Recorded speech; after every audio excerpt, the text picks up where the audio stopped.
Hi, this is Owen Thornton and this is my video blog which corresponds with my web blog at www.ontariocrafts.wordpress.com. These are both tragic and exciting times for Ontario wineries.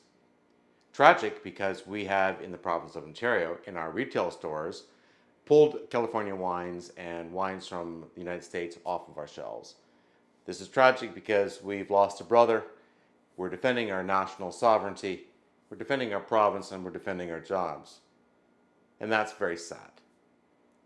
However, exciting times for Ontario wineries because finally, people who like to buy the full, robust Cab Sauvs out of California are now turning towards Ontario for an answer. And we do have some answers.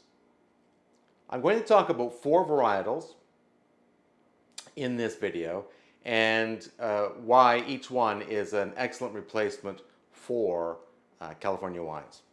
The first one, of course, is naturally Cab Sauv. Cab Sauv is a difficult grape to grow here in this part of the world. We are on par with the Burgundy region, and Burgundy grows Pinot Noir and Chardonnays, and those are really our expert and excellent grapes to grow here as well. And perhaps I should have said we are going to talk about 5 different kinds of grapes here in Ontario. The other one that we grow here naturally very well is Cabernet Franc.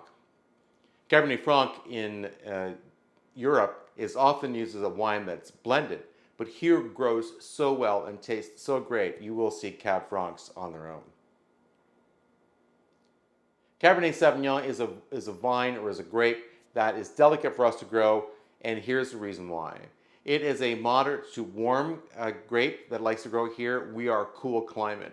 The other problem we have here is that even though we have the same growing conditions as Burgundy, France, mostly, if you take a look at the growing days in Ontario versus Burgundy, France, Ontario has slightly more growing days than Burgundy, France. The problem with our climate here is we're in a middle continent. We do not receive the benefits of the Gulf Stream coming from the Gulf of Mexico, hitting the European coast and keeping that area a little bit warmer than we do here. So when you look at the winter conditions, this is the 0 line, you see the slow dip down below 0 in Europe. Here in Ontario, if this is the 0-degree line, you see it going way down below and coming back up. And it's that difference down here, the coldness, that will kill the Cab Sauv vines. So they're difficult for us to grow. There are pockets of Cab Sauv grown here in Ontario, and when we do grow it, it is good, but it is a lighter expression than the California wine because they get big, balmy, hot, sunny days, dry weather, and all that energy is going into those grapes, making them super sweet and luscious and getting all sorts of fruit-forward flavor on the Cab Sauv. We don't get that much here, so our Cab Sauvs probably aren't a replacement for the Cab Sauvs in California. However, we do grow 2 exciting hybridized varietals, one called Baco Noir.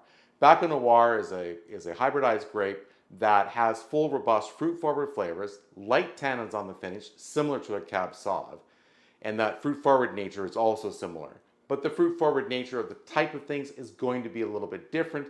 It is a different varietal. It is not the same as Cab Sauv, but it will please the palate of many people.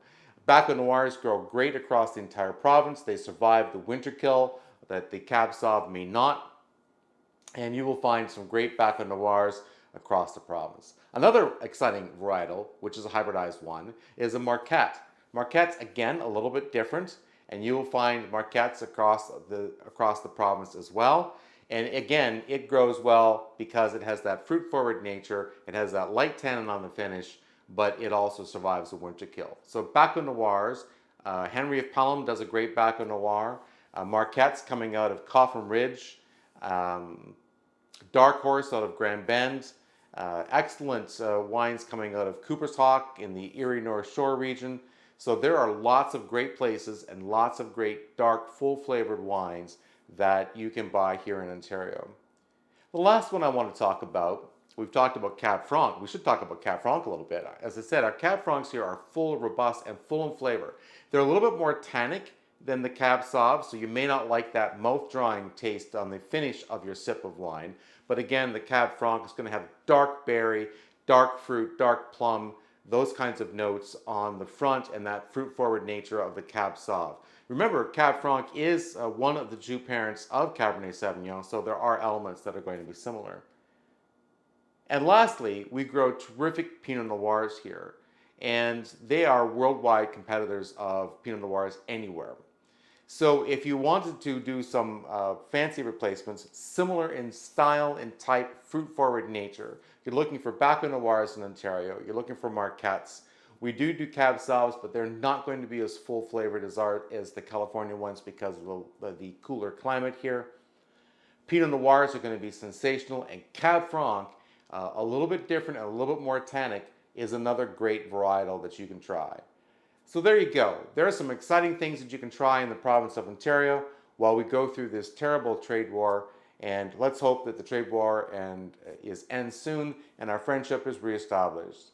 This is Owen Thornton for Ontario Crafts at www.ontariocrafts.wordpress.com. You have yourselves a terrific day. God bless. Bye for now.